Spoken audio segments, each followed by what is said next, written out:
बिस्मिल्लाहिर्रहमानिर्रहीम। जितने भी वेखने ते सुनने आले हो तो सारे वहाँ प्राइम ग्लोबल ना सलाम। अल्लाह ताला कोलू दुआ करनी है कि तुसी सारे अपने घरां च आबाद रहो। अज ही तो समा विखाने अटक ना खूबसूरत जे गाँव जस्सियाँ ते खूबसूरत जे खेतां ने नज़ारे करो। नाल तुसी वेखो जी ते मस्जिद बनी पीने ते इने जी जस्सियाँ गाँव अटक ते आ गए ने जी असी अपने नानके खेत च ते वेखो जी जरा बच्चियां मूलियां त्रोड़ गिदियां ने ते अज बड़े अरसे बाद जी असां भी जी मूलियां त्रोड़ियां ने ते तरीका ते वैसे भुल ही गए आ ते पूरी जोर आजमाई कीती है जी कि मूलियां निकल आउन ते एक दो कोलू बाद जी थोड़ा तरीका समझ आई गया जी जू मूलियां कड्डणियां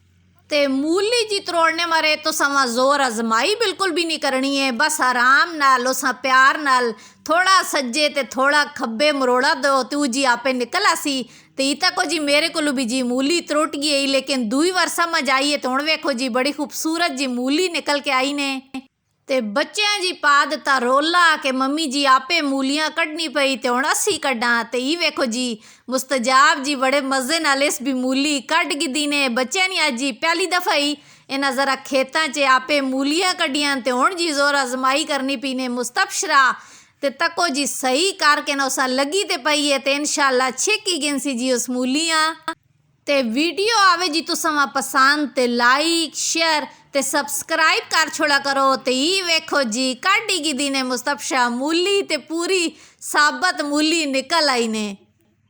ते ई सारा जी लगा पिया ने जानवरां ने खाने मारे चारा लगा पिया ने।